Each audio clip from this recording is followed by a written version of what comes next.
Okay. So for this recipe, for the pizza dough recipe, I normally do cool water to make the pizza dough, and then I try to make it a couple of days, at least the day before, and even a couple of days in advance, but I forgot to. It was honestly kind of a last minute decision to make pizza, so I am making it with the typical warm water or room temperature water that you would use when making baked goods, and that's just to speed up the process of the yeast and the starter kind of growing and eating the sugars. So I do a mixture of sourdough starter and yeast in my pizza dough. I really like the character that I feel like it gives. Oh, that's way too much. Looking at the wrong number on my recipe. I really like the character that it gives, and I think the sourdough starter really helps to increase, again, the character, the flavor, but also I think strengthens the yeast when you're making the pizza dough and it's rising. It really gives it a better structure. So I really like this particular recipe. It's one that's kind of evolved over time, taking some different ideas and different cues from other recipes, and I've combined that. And I will say that's probably most of my recipes is just a combination of different concepts, different ideas, all mixed together. So here I've added about 1.5 cups of water. I will put the recipe down below, but 1.5 cups of water, 24 grams of starter, sourdough starter. I will say that's probably about 3 tablespoons. I'll have to measure that one out, but my guesstimation would be 3 tablespoons. And then 1/2 teaspoon of yeast. So this is a very low yeast. You want it to really grow slowly. If you make a dough with a lot of yeast, it's going to grow really quickly, but it's not going to develop as much flavor and character. And what you're really going for in a good pizza dough is that flavor and character. And then the last ingredients are the flour. This is optional, but I do like to add a small amount of rye flour. I get my rye flour on Amazon, and I'm pretty sure, if I'm not mistaken, but it's grown here in the US, which I love supporting a US company, especially grain companies. But I really like to add that amount of rye flour. It adds, again, character. It has different yeasts and different proteins that the yeast will feed on. So it just gives it, again, a stronger pizza dough in the end and just more flavor. And then I just take this up to 500 grams of, I don't know why I dumped that last bit in there when I didn't need it. That 500 grams in total of flour. I'm using 00 Caputo flour, but this also works really well with just a standard all-purpose. My preferred is King Arthur. I don't mind paying a little bit extra for flour since we make a lot of our baked goods, and it's a lot cheaper to make your baked goods at home than buy them pre-made.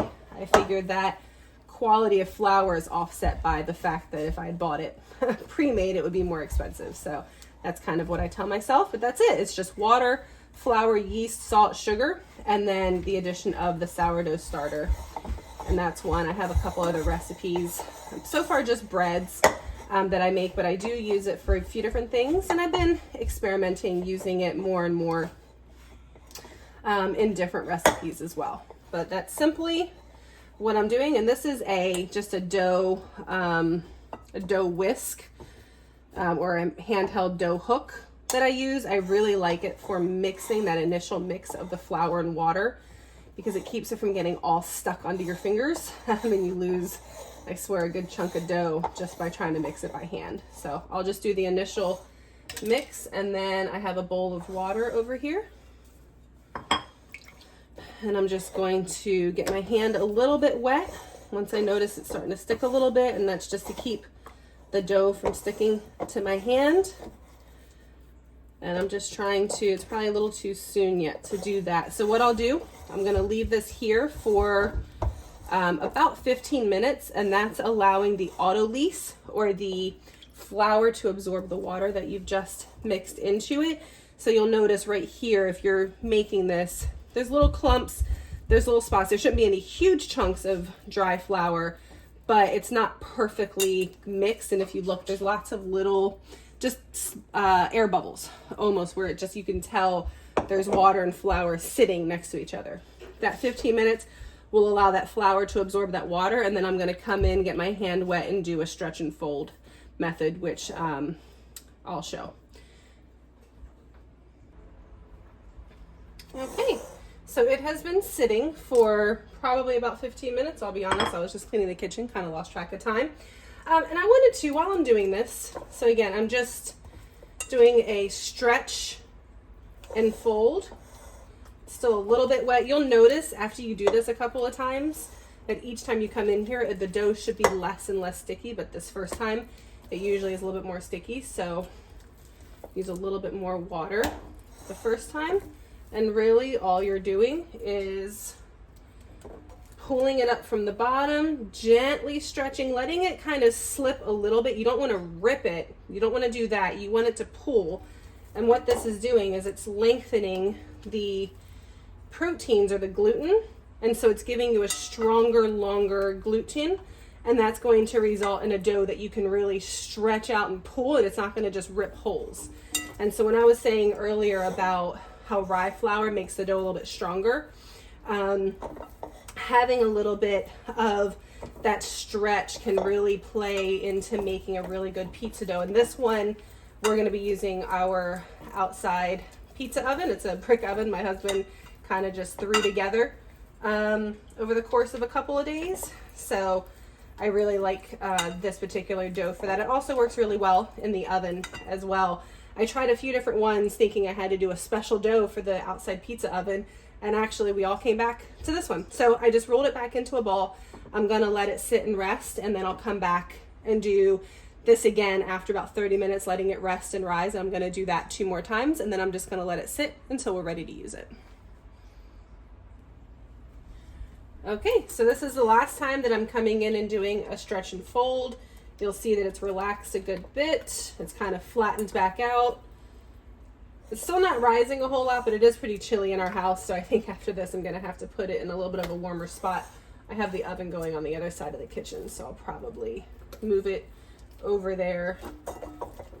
And that is something to be mindful of. So after this step, what you're going to do is you can either let it sit out for about another hour and then put it in the fridge and leave it in the fridge until the next day, couple of days, whenever you plan on using it.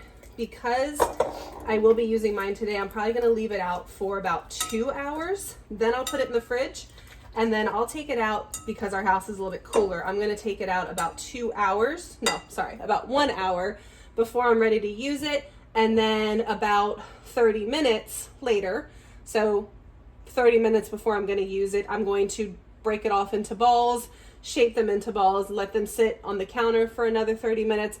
Then I'll flatten them out, or I'll set them up for the pizza dough. Okay, here we have the pizza dough. It's been sitting out for about an hour at this point. Well, no, 30 minutes, sorry. So I just rolled them into the balls. I need to separate them out more. I also made some flatbread dough with the extra sourdough starter. I need to pull these off so I can spread these out because they will rise a little bit more, but they're already pretty warm. So they're getting to be a really good spot to be able to turn them into some tasty pizza.